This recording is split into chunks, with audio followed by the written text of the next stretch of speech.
Hello and welcome to the methods section of my dissertation.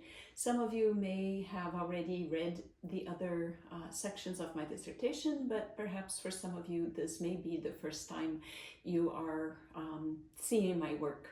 For those who have not seen the previous sections, let me just say a couple of words about the dissertation and about my topic. I started out with the general topic of multimodality, looking at multimodality in education in general and the use of different modes of communication in education. I then, for the special field, started to look more specifically at multimodality, use of multimodality in academia and in universities, and then even more specifically looking at dissertations that have been written using different modes of communication.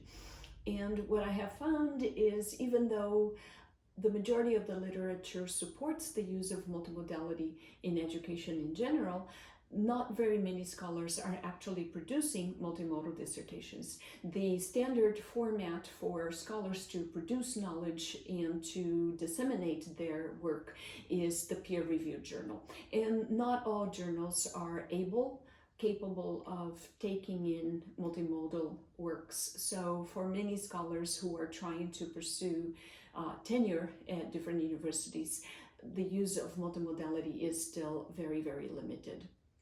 And of course, that leads to the resistance of many doctoral committees to approve and to encourage the creation of multimodal dissertations. For this section of my work, I am now working on the methods, and my quest here is now to investigate how different doctoral candidates have been able to create, develop, and defend multimodal dissertations, especially in the field of education.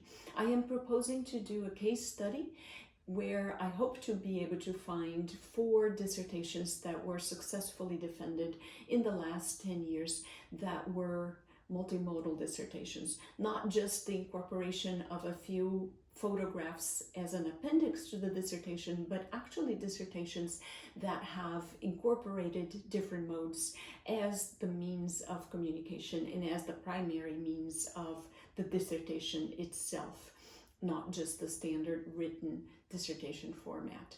So this will be a multiple case study where I will be interviewing hopefully the authors of these dissertations and also looking for their committees, trying to locate and hopefully interviewing some of the committee members that can then shed some light as to what are some of the challenges, what are the obstacles, and most importantly, how were these particular doctoral students able to circumvent or overcome these obstacles.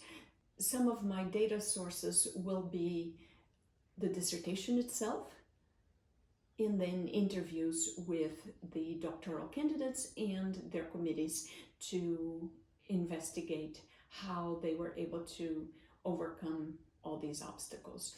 My purpose with this dissertation, I hope to be able at the end to offer some guidelines, to offer a new framework that doctoral students can then use, hopefully to encourage and to provide some guidance for those who may wish to produce multimodal dissertations in the future.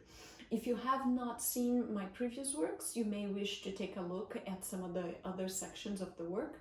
Otherwise, if you would just go straight to the methods section, and I really truly appreciate your feedback and look forward to getting your comments and your suggestions for how to make this a better work. Thank you again for your time, and until next time, bye-bye.